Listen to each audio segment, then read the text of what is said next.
शायद उनका आखिरी हो ये सितम, हर सितम यही सोच कर हम सह गए, दिल के अरमां सुबह में बह गए। हेलो स्टूडेंट्स, कैसे आप सब? आशा करता हूँ कि आप सब अच्छे होंगे। स्टूडेंट्स, आज की क्लास में हम डिस्कस करेंगे गुडविल, जो बहुत ही सिंपल चैप्टर है, आसान है, और इसका बोर्ड में भी 3 और 4 मार्क्स का वेटेज होता है। ये क्वेश्चन आपको मिलेगा ही मिलेगा, ठीक है ना। तो देखते हैं कि सबसे पहले बात देखते हैं कि गुडविल क्या होती है ना। Goodwill means value of the good name, reputation, ठीक है ना, यानी आपका स्टेटस, ठीक है, आपकी पॉपुलरिटी, आप कितने पॉपुलर है, उसको क्या बोलते हैं गुडविल। गुडविल को कोई डिफाइन नहीं किया गया है ना, कोई डेफिनेशन होती नहीं गुडविल की। और गुडविल क्या है, आपकी इंटेंजिबल एसेट्स है जो आपकी हेल्प करती है अर्निंग फॉर मोर प्रॉफिट, ठीक है ना। इंटेंजिबल मीन्स जिस एसेट्स को आप न तो छू सकते हो और न ही देख सकते हो, क्या कर सकते हो, सिर्फ फील कर सकते हो, ठीक है ना। और इसका अकाउंटिंग स्टैंडर्ड कितना है, AS26। AS26 बताता है कि गुडविल क्या है, आपका एक इंटेंजिबल एसेट्स है, ठीक है ना। तो बहुत ही आसान चैप्टर है, ठीक है ना। ये तो था मीनिंग गुडविल का। अब बात करते हैं कि जो नीड क्या होती है गुडविल की, क्यों वैल्यू किया जाता है उसको। देखिएगा, जब किसी पार्टनरशिप फर्म में किसी पार्टनर का एडमिशन होता है, ठीक है ना, या रिकंस्टिट्यूशन होता है, change in profit sharing ratio, किसी पार्टनर की डेथ होती है, कोई पार्टनर का रिटायरमेंट होता है, ठीक है, या फिर अमेलगेमेशन होता है, जब 2 पार्टनरशिप फर्म मिलकर एक हो जाती है, तब आपको नीड पड़ती है गुडविल को वैल्यू करने की, ठीक है ना। चलो बहुत बढ़िया। या फिर जब पार्टनरशिप फर्म कन्वर्ट हो जाती है एक कंपनी में, तब भी आप गुडविल को क्या करेंगे, वैल्यू करेंगे, ठीक है ना। चलो बहुत बढ़िया। और कुछ फैक्टर्स होते हैं जो आपके अफेक्ट करते हैं गुडविल को, ठीक है। पहले बात, एफिशिएंट मैनेजमेंट। एफिशिएंट मैनेजमेंट क्या होता है, यानी जहां का मैनेजमेंट क्या होता है, बहुत ही अच्छा होता है, ठीक है, जहां की सर्विस क्या होती है, बहुत अच्छी होती है। दूसरा, ये बहुत इंपॉर्टेंट है, फेवरेबल लोकेशन, यानी कि आपकी फर्म एक ऐसे पैलेस पर है जहां की लोकेशन क्या है, बहुत ही फेवरेबल है, यानी कि सेंट्रल, यानी कि मान लीजिए किसी की मार्केट में है आपकी, ठीक है ना। ऐसे नहीं है कि आपने जंगल में दुकान खोल ली और आपको सर गुडविल तो बन नहीं रही, ऐसे नहीं होता है ना। सेंट्रल लोकेशन होगी तो, ठीक है ना, या उसके आसपास रेलवे स्टेशन है, कोई फैक्ट्री है, ठीक है ना, तो आपकी लोकेशन ऐसी जगह है तो खुद ही ऑटोमेटिकली आपकी गुडविल जल्दी जनरेट होगी, ठीक है।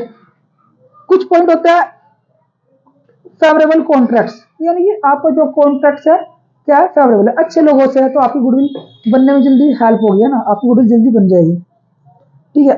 ये फिर ये भी पॉइंट अच्छा है आपका, लॉन्गर स्टेब्लिशमेंट ऑफ बिजनेस, आपको बहुत दिन हो गया काम करते करते, तो खुद ही आप क्या हो जाएंगे, तो आपकी गुडविल बन जाएगी, ठीक है ना, लोग बाग आप पे ट्रस्ट करने लगेंगे, ठीक है। Advantages of patents. पेटेंट्स क्या होता है, मान लीजिए कि जब कोई क्या करता है, न्यू इन्वेंशन होती है, कॉपीराइट, ट्रेडमार्क, ये सब क्या होता है, इनके भी हम क्या मिलती है, एडवांटेजेस मिलते हैं, ठीक है।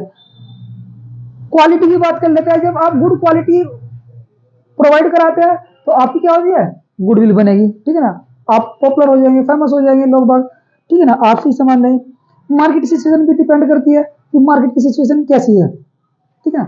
मार्केट की सिचुएशन खराब है तो गुडविल आपकी नहीं बनेगी, ठीक है। नेचर ऑफ बिजनेस, ये भी डिपेंड करता है कि आपका बिजनेस किस टाइप का है, ठीक है ना, तभी गुडविल बनेगी। मान लीजिएगा आपका जैसे कि आप सीजनल वर्क करते हैं, मान लीजिए सीजनल वर्क करते हैं, जैसे कि विंटर आने वाली है, सर्दी आने वाली है, और आप अभी भी समर के क्या कर रहे हो, कुछ भी काम ऐसा कर रहे हो जो समर में चल रहा है, आप ठंडा भेजते हो, सर्दी में कहोगे सर बहुत मंदा चल रहा है, तो ऐसे नहीं होता, यानी कि नेचर पे डिपेंड करता है गुडविल, ठीक है। पास्ट परफॉर्मेंस, यानी आपने अब से पिछले सालों में क्या किया है, वो भी आप पे डिपेंड करता है, वो भी इफेक्ट करता है। कुछ अदर फैक्टर्स है, जैसे कि after sale service, good customer relation, good labour relation, ये भी अच्छा है कि गुड लेबर रिलेशन, यानी कि जो लोग आपके यहाँ पर एम्प्लॉय काम करते हैं, आपका बिहेवियर उनके प्रति कैसा है, अगर अच्छा बिहेवियर होगा तो वो अच्छा मन लगाकर काम करेंगे, मन लगाकर काम करेंगे तो ठीक है ना, तो ऑटोमेटिकली क्या होगा, आपका प्रॉफिट ज्यादा होगा।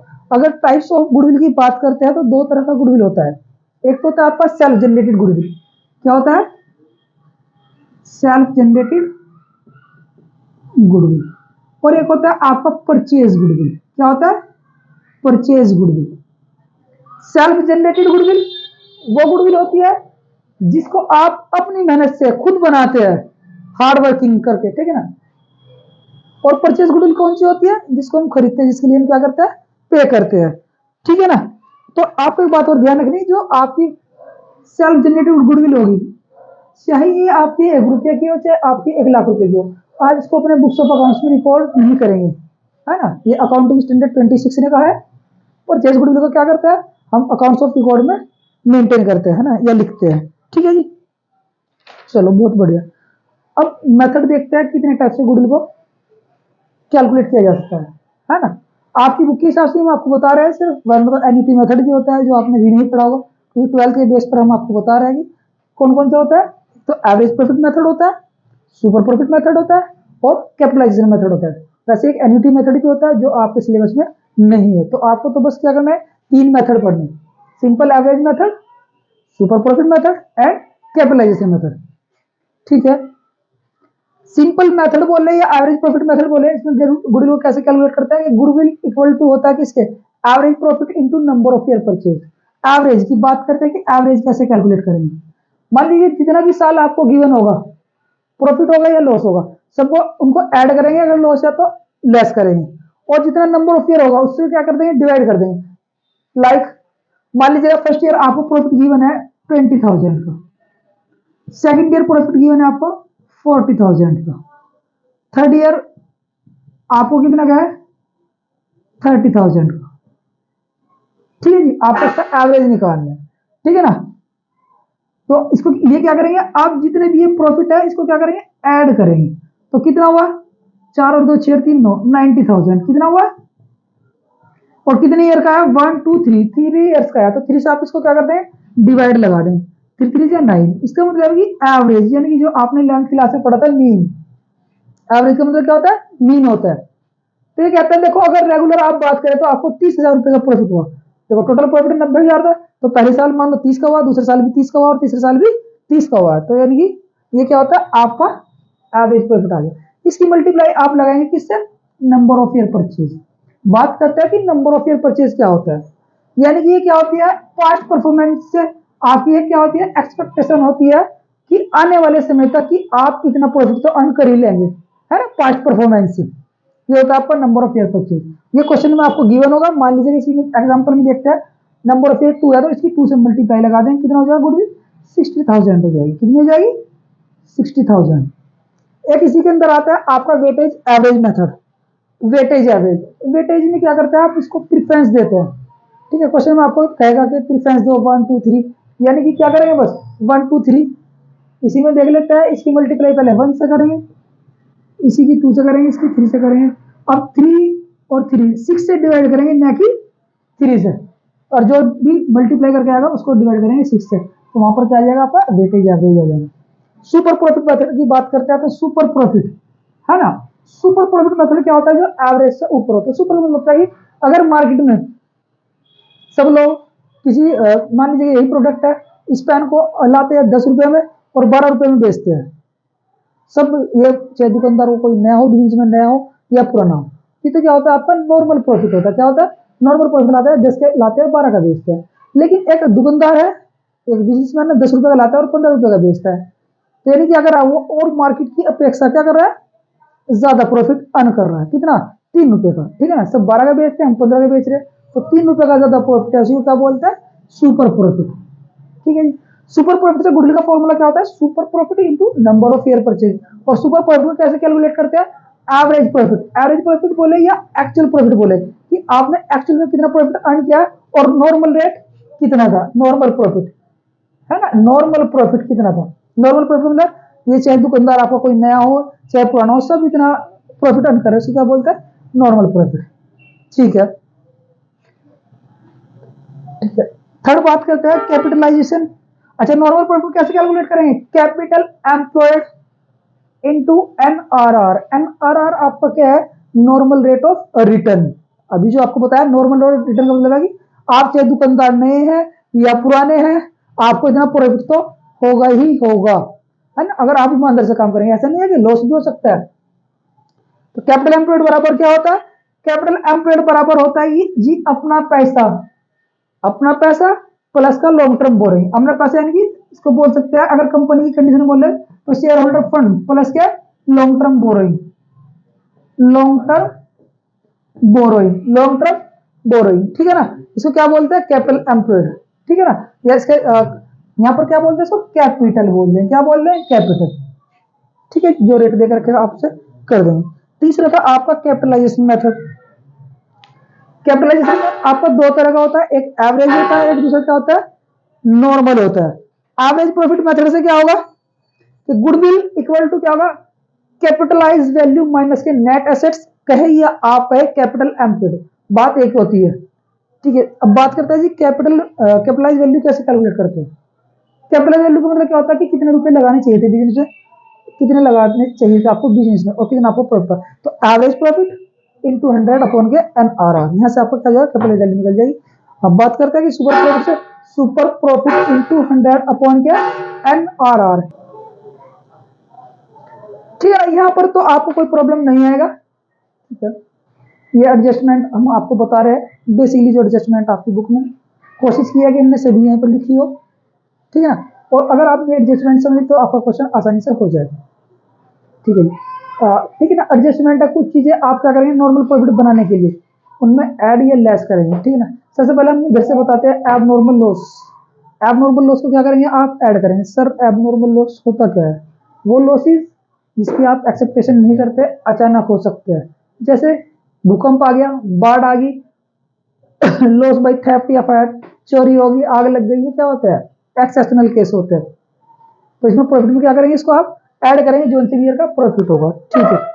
दूसरा loss on sale of fix assets, ठीक है। Loss on sale of fix assets मतलब ये भी क्या है? नॉन कैश आइटम है, ठीक है। और दूसरा क्योंकि आपका ये काम नहीं है, ठीक है ना, तो इसलिए भी इसको क्या करेंगे? ऐड करेंगे, ठीक है। क्योंकि आपने प्रॉफिट को क्या कर दिया था? कम कर दिया था जब आपको लॉस हुआ था, ठीक है। दूसरा नॉन रिकरिंग एक्सपेंस, ठीक है। रिकरिंग एक्सपेंस कौन सा होता है? जो बार बार होता है, लेकिन ये क्या कौन सा कह रहा है? नॉन रिकरिंग, जो बार बार नहीं होते। कभी कभी क्या करते हैं, मान लीजिए कुछ एक्सपेंडिचर होते हैं हमारे, दो तरह के होता है अकाउंट्स में, कैपिटल एक्सपेंडिचर होते हैं, रेवेन्यू एक्सपेंडिचर होते हैं, है ना। ये कैपिटल एक्सपेंडिचर है। नॉन रिकरिंग का मतलब क्या है? Capital expenditure. जैसे आपने मशीन को परचेज किया तो कैपिटल एक्सपेंडिचर है, आपने गलती से क्या कर दिया? प्रॉफिट एंड लॉस अकाउंट में डेबिट कर दिया, ठीक है। तो इससे हमारे पास क्या जाएगा? कम हो जाएगा। इसको ऐड करने के लिए क्या करें? बराबर करने के लिए क्या करेंगे? ऐड कर देंगे, ठीक है। और ये वाला पॉइंट, एक ये पॉइंट देखिएगा, under valuation of closing stock, है ना। अंडर वैल्यूएशन का मतलब क्या होता है कि कम का वैल्यू कर लिया गया इसको, ठीक है। तो इससे क्या होगा? हमारा प्रॉफिट कम हो गया, इसलिए हम क्या करते हैं? इसको ऐड कर देंगे और इसका इफेक्ट नेक्स्ट ईयर में पड़ेगा, ठीक है। अब इसका रिवर्स ले लीजिएगा, और वैल्यूएशन ऑफ ओपनिंग स्टॉक। अगर ओपनिंग स्टॉक को और वैल्यू कर दिया गया है तो उसको क्या करेंगे? ऐड करेंगे। यानी कि मान लीजिएगा अगर आपका अंडर वैल्यूएशन दिया हुआ है, ठीक है ना, मान लीजिए यहाँ पे लिखा है 2019 और 2020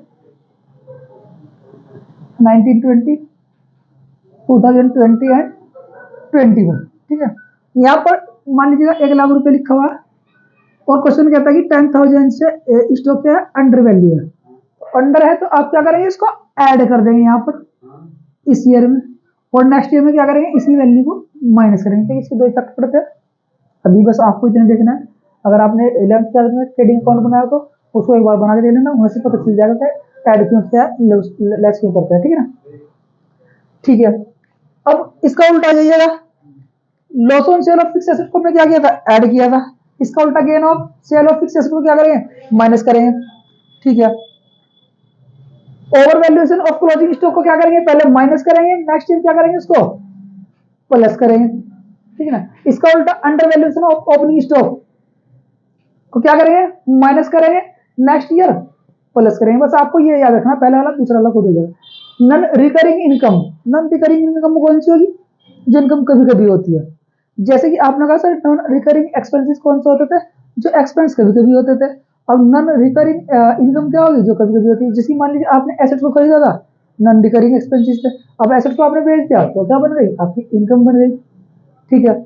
या income from non trade investment, income from non trade investment, ये क्या, ये कह रहा है कि बिजनेस का नहीं है, बिजनेस से अलग की बात कर रहा है, उसको क्या बोलता है, नॉन ट्रेड इन्वेस्टमेंट, क्योंकि बिजनेस के पार्टी ने तो इसको भैया क्या कर रहे हैं, इसको प्रॉफिट में से क्या कर दे, कम कर दे, इनकम तो हमारी है। ठीक है। या फिर आपको ऐसे पॉइंट दे देता है कि मैनेजमेंट कॉस्ट एनुअल ईयर है ना, एनुअल या एवरी ईयर, तो आप क्या करेंगे, हर एक ईयर में से, ईच ईयर में से क्या करेंगे, उसको लेस करेंगे। ठीक है। Any future expense like insurance premium, तो इससे भी क्या करते हैं, माइनस करेंगे, इसको भी क्या करें, माइनस करेंगे। तो स्टूडेंट आज की क्लास में तो यही रहेगा, कल हम क्या करेंगे, क्वेश्चन बनाएंगे। ठीक है ना, तो इसलिए अभी आप इसको राइट डाउन कर ले, नोट कर ले। Okay students.